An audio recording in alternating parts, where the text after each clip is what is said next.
হযরত শাহজালাল আন্তর্জাতিক বিমানবন্দরের third terminal প্রকল্পে ভয়াবহ আর্থিক অনিয়মের অভিযোগ উঠেছে। অনিয়মের পরিমাণ এতটাই যে অনেকে এটিকে রূপপুর পারমাণবিক প্রকল্পের বালিশকাণ্ডের চেয়েও ভয়াবহ বলে মনে করছেন। মহা হিসাব নিরীক্ষক ও নিয়ন্ত্রক সিএজির বিশেষ নিরীক্ষায় উঠে এসেছে শাহজালালের দুর্নীতির চাঞ্চল্যকর চিত্র। সিএজির প্রতিবেদনে বলা হয়েছে, অতিরিক্ত কাজের জন্য প্রকল্প কর্তৃপক্ষের অনুমোদন ছাড়া সর্বোচ্চ 1% ব্যয়ের সুযোগ থাকলেও এই প্রকল্পে প্রায় 23% অর্থ ব্যয় করা হয়েছে। 630টি আইটেম পরিবর্তন করে যথাযথ অনুমোদন ছাড়াই প্রায় 3200 কোটি টাকা পরিশোধ করা হয়েছে।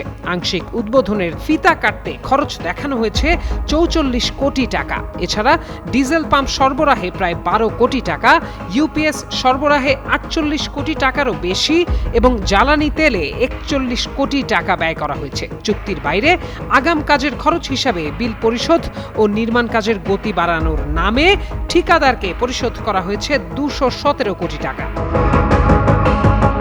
বন্দরের থার্ড টার্মিনালে পুকুর নির্মাণে ঠিকাদারি প্রতিষ্ঠানকে 10 কোটি টাকা পরিশোধ করা হয়েছে। তবে গুগল আর্থের পুরনো স্যাটেলাইট চিত্র বিশ্লেষণে দেখা যায়, প্রকল্প এলাকায় আগে থেকেই বিদ্যমান একটি জলাশয়কে কিছুটা সংস্কার করে রূপ দেওয়া হয়েছে পুকুরে। শুধু তাই নয়, এখান থেকে মাটি কেটে 6 কিলোমিটার দূরে ফেলার কথা থাকলেও তা ফেলা হয়েছে 2 কিলোমিটারের ভেতরেই, অথচ এক্ষেত্রেও পূর্ণ ব্যয় দেখানো হয়েছে 83 কোটি টাকা। সৌন্দর্য বর্ধনের জন্য যে গাছ 300 থেকে 500 টাকার ভেতরেই পাওয়া যায়, সেগুলোর দাম ধরা হয়েছে 5,000 থেকে 1 লাখ টাকা পর্যন্ত। তা পরিচর্যায় মোট ব্যয় ধরা হয়েছে আবার 4.8 কোটি টাকা। এখন এসব ব্যয়কে পোস্ট ফ্যাক্টো বা পরবর্তী অনুমোদনের মাধ্যমে বৈধতা দেওয়ার উদ্যোগ নেওয়া হয়েছে। জানা যায়, আওয়ামী লীগ সরকারের সময় থার্ড টার্মিনাল প্রকল্পের প্রাথমিক ব্যয় ধরা হয়েছিল প্রায় 13,500 কোটি টাকা। পরে একাধিক দফায় সংশোধনের মাধ্যমে ব্যয় বেড়ে দাঁড়ায় প্রায় 22,000 কোটি টাকা।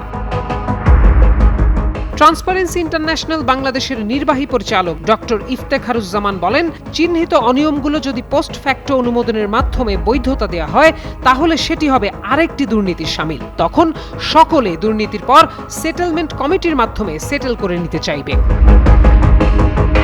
এ বিষয়ে এভিয়েশন বিশেষজ্ঞ কাজী ওয়াহিদুল আলম বলেন, পোস্ট ফ্যাক্টো অনুমোদনের পরিবর্তে স্বাধীন তদন্ত করে সংশ্লিষ্টদের বিরুদ্ধে আইনি ব্যবস্থা নিতে হবে। আর বেসামরিক বিমান পরিবহন ও পর্যটন প্রতিমন্ত্রী এম রশিদুজ্জামান মিল্লাত জানান, থার্ড টার্মিনাল প্রকল্পে যেসব অনিয়ম ও দুর্নীতির অভিযোগ উঠেছে, সেগুলো তদন্ত করে দায়ীদের বিরুদ্ধে ব্যবস্থা নেওয়া হবে।